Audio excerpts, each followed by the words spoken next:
മന്ത്രിക്ക് വീഴ്ച പറ്റിയോ കോട്ടയത്തെ ദുരന്തത്തിൽ എന്നുള്ളതാണ് ചോദ്യം. ജിമ്മി, ഈ ഒരു മന്ത്രി പറഞ്ഞതുകൊണ്ട് അല്ലെങ്കിൽ മന്ത്രിമാർ പറഞ്ഞതുകൊണ്ട് കെട്ടിടത്തിനിടയിൽ ആരുമില്ല, 2 പേർക്കേ പരിക്കുള്ളൂ, അതുകൊണ്ടെല്ലാം ശാന്തം എന്നൊരു മന്ത്രി പറഞ്ഞതുകൊണ്ടോ പറയാതിരുന്നത് കൊണ്ടോ രക്ഷാപ്രവർത്തനം നിർത്തുകയോ നിർത്താതിരിക്കുകയോ ചെയ്യുമെന്ന് ഞാൻ വിചാരിക്കുന്നില്ല. എന്ന് വെച്ചാൽ ഇന്ന് പ്രതിപക്ഷം പറഞ്ഞതുപോലെ മന്ത്രി പറഞ്ഞു അതുകൊണ്ട് രക്ഷാപ്രവർത്തനം നിർത്തിവെച്ചു എന്നുള്ളത് ഞാൻ വിശ്വസിക്കുന്നില്ല. അങ്ങനെയല്ല സാധാരണ രീതിയിൽ കാര്യങ്ങൾ നടക്കുക. ഒരു സ്ഥലത്തേക്ക് മന്ത്രി വരുമ്പോൾ ഒരു മേലുദ്യോഗസ്ഥൻ വരുമ്പോൾ താഴെയുള്ളവരാണ് ഇൻഫർമേഷൻ അങ്ങോട്ട് കൊടുക്കുക. ആ ഇൻഫർമേഷൻ അനുസരിച്ചാണ് മന്ത്രി പറയുക. അല്ല മന്ത്രി എങ്ങനെ അറിയുക അടിയിൽ ആളുണ്ടോ ഇല്ലയോ, 2 പേർക്ക് പരിക്കുള്ളോ ഇല്ലയോ, അത് മന്ത്രി അറിയുന്ന കാര്യമല്ല. പക്ഷേ അവിടെ വീഴ്ച പറ്റിയത് മന്ത്രിക്കല്ല, ഈ ഇൻഫർമേഷൻ പാസ് ഓൺ ചെയ്ത ആർക്കോ ആണ്. അങ്ങനെയാണ് ഒരു സാമാന്യ യുക്തിയിൽ നമ്മൾ മനസ്സിലാക്കേണ്ടത്. എന്ന് മാത്രമല്ല, അവിടെ വീഴ്ച പറ്റിയാൽ ഒരു തെളിവ് കൂടിയുണ്ട്. മന്ത്രി വി.എൻ. വാസവൻ വൈകുന്നേരം വാർത്താസമ്മേളനം നടത്തിയപ്പോൾ മന്ത്രി വി.എൻ. വാസവൻ പറഞ്ഞൊരു കാര്യമുണ്ട്. ഈ JCB വന്നല്ലോ 12:30 മണിയാകുമ്പോൾ, അവിടെ വരുന്നു, ഞാനപ്പോൾ പറയുന്നു ഫയർ ഓഫീസറെ വിളിക്കൂ എന്ന് പറയുന്നു. എന്നിട്ട് JCB വിളിച്ചോ, പെട്ടെന്ന് JCB വിളിക്കൂ എന്ന് ഞാൻ പറഞ്ഞു എന്നാണ്. അതിനുശേഷം വി.എൻ. വാസവനെ സംസാരിക്കണമെന്നപ്പോൾ ഞാൻ ചോദിച്ചു, താങ്കൾ ഈ JCB വിളിക്കണം, ഇത് മാന്തി നോക്കണം എന്നുള്ള സാമാന്യ യുക്തി പോലും ഫയർ ഓഫീസർക്ക് തോന്നിയില്ല, മന്ത്രിക്കാണ് തോന്നിയത്. അപ്പോൾ അദ്ദേഹം വേറെന്തോ മറുപടി പറഞ്ഞാൽ അങ്ങ് ഒഴിഞ്ഞു. പക്ഷേ നോക്കൂ, ഇന്ന് അവിടെ രക്ഷാപ്രവർത്തനത്തിൽ വളരെ വലിയ വീഴ്ച ഉണ്ടായിട്ടുണ്ട്. ഒന്ന്, വേറെ ആർക്കും അപകടമൊന്നും പറ്റിയിട്ടില്ല എന്ന് അവിടെ രക്ഷാപ്രവർത്തനം നടത്തിയവർക്ക് എങ്ങനെയോ ഒരു അബദ്ധം, ഒരു തെറ്റിദ്ധാരണ ഉണ്ടായി. അതുകൊണ്ട് തന്നെ JCBയോ മറ്റോ വിളിക്കണ്ട എന്ന് തോന്നി. മന്ത്രി വി.എൻ. വാസവൻ പറയുന്നതാണ് ശരിയെങ്കിൽ കേട്ടോ, അവിടെയും ഒരു വലിയ വീഴ്ച വന്നു. 2 മണിക്കൂർ താമസിച്ചു. ഒരു പക്ഷേ ചിലപ്പോൾ JCB മറ്റോ നേരത്തെ വന്നിരുന്നെങ്കിൽ ഒരു പക്ഷേ ഈ സ്ത്രീയെ നമുക്ക് രക്ഷിക്കാൻ സാധിക്കുമായിരുന്നു. ഈ 2 കാര്യങ്ങൾ ആദ്യം സംസാരിക്കുമ്പോൾ ഈ 2 മന്ത്രിമാരും പറഞ്ഞതിൽ അവരുടെ ഭാഗത്ത് എന്തെങ്കിലും വീഴ്ചയുള്ളതായി ഞാൻ കരുതുന്നതേയില്ല. Point number 1. പക്ഷേ ഈ രക്ഷാപ്രവർത്തനത്തിൽ വീഴ്ചയുണ്ടായി, അത് അവർക്ക് പറയേണ്ടി വന്നു. എന്ന് മാത്രമല്ല, 2 മന്ത്രിമാരും പറയുന്നൊരു കാര്യമുണ്ട്, ബാത്റൂം ആരും ഉപയോഗിക്കുന്നില്ല, അത് മുഴുവൻ പൂട്ടിക്കിടക്കുന്നതാണ്. വി.എൻ. വാസവൻ പറയുന്നത് അതെന്തോ ചവർ ഇടുന്ന സ്ഥലമാണെന്നാണ്. അത് മന്ത്രി അറിഞ്ഞുള്ളൊന്നില്ല, പറഞ്ഞു കൊടുത്തതായിരിക്കും. ഇങ്ങനെ ആ സംഭവത്തെക്കുറിച്ച് ആ റെസ്ക്യൂ ഓപ്പറേഷൻ നടക്കുമ്പോൾ ഒരു പ്രാഥമിക വിവരവും ഈ രക്ഷാപ്രവർത്തനത്തിന് നേതൃത്വം കൊടുക്കുന്ന അവിടുത്തെ ഹോസ്പിറ്റൽ സ്റ്റാഫിനോ ഹോസ്പിറ്റൽ നേതൃത്വം കൊടുത്തവർക്കോ ഉണ്ടായിരുന്നില്ല എന്നുള്ളതാണ് ആദ്യത്തെ പ്രശ്നം. അത് മന്ത്രിയുടെ തലയിൽ വയ്ക്കരുത്. പക്ഷേ എന്നാൽ അതിനുശേഷം ഈ കാര്യങ്ങളൊക്കെ മനസ്സിലായല്ലോ. അത് മനസ്സിലായി കഴിഞ്ഞാൽ എന്താണ് ഒരു മന്ത്രിമാർ പറയേണ്ടത്? ഞങ്ങൾക്ക് തെറ്റിപ്പോയി, അത് ഞങ്ങളുടെ തെറ്റാണ്, ഞങ്ങളെ ഇവരിങ്ങനെ ഒരു കാര്യങ്ങൾ അറിയിച്ചു, അതുകൊണ്ട് ഞങ്ങൾക്കൊരു അബദ്ധം പറ്റിയെന്നാണ് പറയേണ്ടത്. അവിടെ വെച്ച് ആ വിഷയം തീരണം. എന്നിട്ട് പിന്നെ ബാക്കി കാര്യങ്ങൾ നമുക്കത് എന്ത് ചെയ്യാം എന്ന് പറയണം. അങ്ങനെയല്ല. അതിനുശേഷം വൈകുന്നേരം മന്ത്രി വാർത്താസമ്മേളനം നടത്തുമ്പോൾ ആദ്യം വാർത്താസമ്മേളനം തുടങ്ങുന്നത് തന്നെ ഈ കെട്ടിടത്തിൻ്റെ വീഴ്ചയ്ക്ക് കാരണം ഞങ്ങളല്ല, പഴയ സർക്കാരാണ്. പണ്ട് കാലത്ത് കേരളകൗമുദിയിൽ ഒരു വാർത്ത വന്ന് ഓർക്കുന്നുണ്ട്. ഏത് അസുഖമാണെന്ന് പറഞ്ഞത്, ചിക്കൻ ഗുനിയ വരുത്തിയത് UDF കാലത്തെ കൊതുകുകൾ എന്ന് പറഞ്ഞിട്ടാണ് അതിൻ്റെ ഹെഡ്ലൈൻ വന്നത്. വേറൊന്നുമില്ല, ടെക്നിക്കലാണ്. ഈ കൊതുക് ഇത്ര കാലം ഉണ്ടായിരുന്നു, അത് വളർന്നതിന് മുമ്പത്തെ കാലത്താണ്, കൊതുക് മുട്ടയിട്ടതാണ് ഈ സർക്കാരിൻ്റെ കാലത്താണ് വന്നത്. ഇതായിരുന്നു വാർത്ത ഹെഡ്ലൈൻ. ഇങ്ങനെ വളരെ പരിഹാസ്യമായ രീതിയിൽ കാര്യങ്ങളെ സ്വന്തം വഴിക്ക് വളയ്ക്കാൻ വേണ്ടിയിട്ട് ഇങ്ങനത്തെ കഥ പറഞ്ഞുകൊണ്ടാണ് മന്ത്രി വീണ ജോർജ് ഇന്ന് 2ാമത്തെ വാർത്താസമ്മേളനം നടത്തിയത്. അവിടെയാണ് കാര്യങ്ങൾ വളരെ മോശമായി പോയത്. ഇനിയിപ്പോൾ ഒരു വാദത്തിന് പറഞ്ഞാൽ തന്നെ 2013-14 കാലത്ത് ഈ കഴിഞ്ഞ മന്ത്രിസഭയുടെ കാലത്താണ് കെട്ടിടത്തിന് ബലക്ഷയമുണ്ടെന്ന് മനസ്സിലായെന്നിരിക്കട്ടെ. നേരത്തെ സ്മൃതി പറഞ്ഞതുപോലെ 3 വർഷം വേഴ്സസ് 9 വർഷമാണ്. ഈ 9 വർഷം എന്തായിരുന്നു? അതിനും മറുപടിയുണ്ട് വി.എൻ. വാസവന്. അത് പിന്നെ ഓഖി വന്നു, പിന്നെ കോവിഡ് വന്നു, പിന്നെ മറ്റേ പ്രളയം വന്നു, അങ്ങനെ നീണ്ടു പോയി എന്നാണ്. ഇങ്ങനെ ന്യായങ്ങൾ പറഞ്ഞിട്ടല്ലല്ലോ ഒരു വിഷയം പറയേണ്ടത്. ഒരാൾ മരിച്ചു കിടക്കുകയാണ്. രാവിലെ 2 മണിക്കൂർ നേരത്തേക്ക് വളരെ വലിയൊരു വീഴ്ചയുണ്ടായി കൊണ്ടുവന്ന ആളുകൾ കരുതുന്നു, ചിലപ്പം മരിച്ചിട്ടുണ്ടാവാം വീണപ്പോൾ തന്നെ. പക്ഷേ അങ്ങനൊരു വലിയ വീഴ്ചയുണ്ടായെന്ന് എല്ലാവരും കരുതിയിരിക്കുമ്പോൾ വന്നു നിന്ന് ജനങ്ങളോട് പറയാനുള്ള ഒരു ധൈര്യം, ഒരു തൊലിക്കട്ടി എങ്ങനെ ഉണ്ടാകുന്നു എന്നുള്ളതാണ് അത്ഭുതം. അവിടെ നിങ്ങൾ പറയേണ്ടിയിരുന്നത് ഈ മരണത്തിൽ ഞങ്ങൾക്ക് ഖേദമുണ്ട്, ഇത് ഞങ്ങളുടെ ഭാഗത്ത് പറ്റിയ തെറ്റെന്നാണ്. പിന്നെ 2ാമത്തെ ചർച്ച, ഇത് മുഴുവൻ അവസാനം ഇത് ബാത്റൂം അടച്ചോ ഇല്ലയോ, എത്ര ബാത്റൂം തുറന്നിരുന്നു, എത്ര ബാത്റൂം തുറക്കാതിരുന്നു എന്നതിനെക്കുറിച്ചാണ് അടുത്ത ചർച്ച.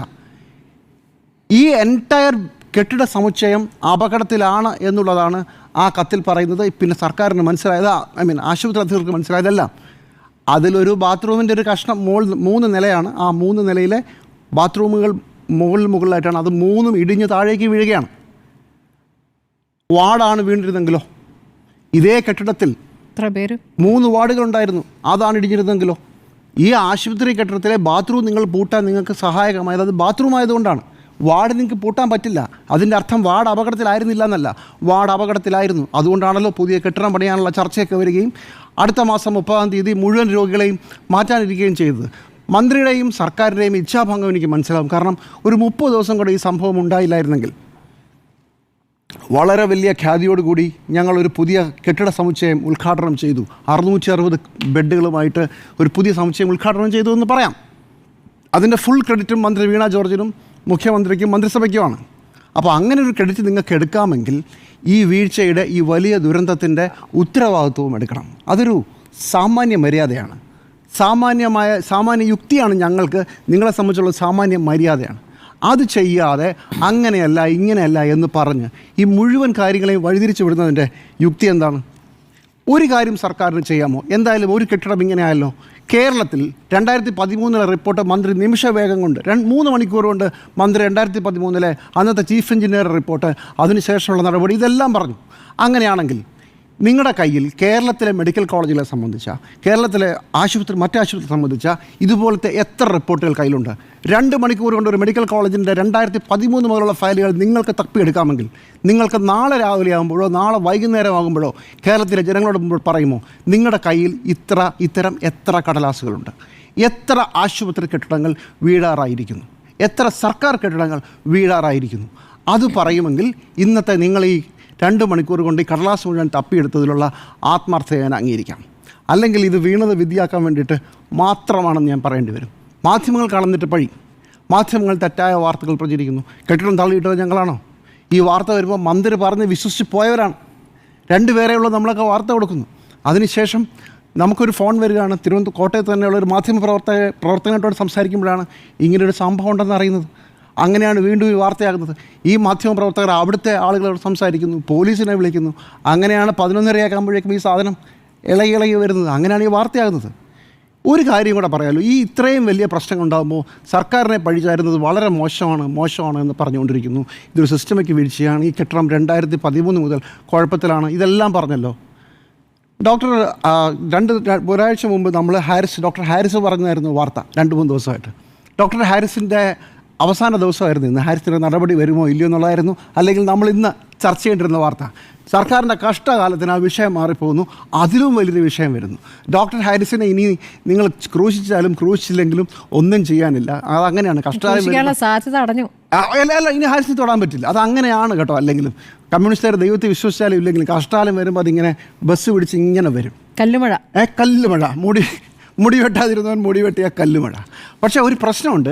ഡോക്ടർ ഹാരിസിൻ്റെ മാധ്യമങ്ങളോട് അവസാനം സംസാരിച്ചപ്പോൾ പറഞ്ഞ ഒരു കാര്യം കൂടെ ഉണ്ടായിരുന്നു. എന്നെ ഇതിനു മുമ്പ് മന്ത്രിയുടെ ഓഫീസിൽ നിന്ന് ഒരു പറഞ്ഞിട്ട് ഒരു രോഗി വന്നു. ആ രോഗിയോട് ഞാൻ മര്യാദയ്ക്ക് പെരുമാറിയില്ല എന്ന് പറഞ്ഞ് സജീവൻ സാർ എന്നെ വിളിച്ചു വരുത്തി, എന്നെ വഴക്ക് പറഞ്ഞു. അപ്പോൾ ആ സമയത്ത് ഞാൻ ചില കാര്യങ്ങൾ പറയും. ആശുപത്രിയുടെ കുഴപ്പങ്ങൾ ചൂണ്ടിക്കാണിക്കാനാണ് ആ സമയം ഞാൻ ചിലവഴിച്ചതെന്ന് ഒരു ബൈറ്റ് വരും. നമ്മളങ്ങനെ ശ്രദ്ധിക്കാതെ പോയ ഒരു ബൈറ്റിലെ ഒരു ഭാഗമാണ്. സജീവൻ സാർ എന്ന് പറയുന്നത് ഞാൻ മനസ്സിലാക്കുന്നത് ആരോഗ്യമന്ത്രിയുടെ സെക്രട്ടറിയാണ്. എങ്ങനെയാണ് ഒരു മെഡിക്കൽ കോളേജിലെ ഒരു ഡോക്ടറെ വിളിച്ചു വരുത്തി വഴക്ക് പറഞ്ഞു എന്നാണ് പറയുന്നത്? അപ്പോൾ നിങ്ങളീ പറഞ്ഞ സിസ്റ്റമിക് ഫെയിലിയർ മാത്രമൊന്നുമല്ല, ഒരു പരിധി വിട്ട അഹങ്കാരം, ഒരു പരിധി വിട്ട താൻപോരിമ മൊത്തത്തിൽ സിസ്റ്റത്തിലുണ്ട്. ഇന്ന് ഈ വിഷയം ഡീൽ ചെയ്തപ്പോഴുണ്ട്, ഡോക്ടർ ഹാരിസിനോട് ഡീൽ ചെയ്തപ്പോഴുണ്ട്. ഡോക്ടർ ഹാരിസ് പറഞ്ഞതനുസരിച്ചാണെങ്കിൽ 2 വർഷം മുമ്പ് അദ്ദേഹത്തെ പോലെയുള്ള മനുഷ്യരെ എത്ര പേരെ ഇങ്ങനെ ആ ഓഫീസിൽ വിളിച്ചു വരുത്തി, എത്ര ഡോക്ടർമാരെ ഇങ്ങനെ ഭീഷണിപ്പെടുത്തിയിട്ടുണ്ടാവും? ഇത് സിസ്റ്റമിക് ഫെയിലിയർ മാത്രമല്ല. മന്ത്രി 2-3 ദിവസം പറഞ്ഞതുപോലെ സിസ്റ്റമിക് ഫെയിലിയർ മാത്രമല്ല, ഇത് ആ സിസ്റ്റം നന്നാക്കാനുള്ള യാതൊരു ഉദ്ദേശവുമില്ലെന്ന് മാത്രമല്ല, ഓരോ ദിവസവും പറഞ്ഞും ചെയ്തും കൂടുതൽ കുഴപ്പങ്ങളിലേക്കാണ് പോകുന്നത്. വലിയ വീഴ്ചയാണ്.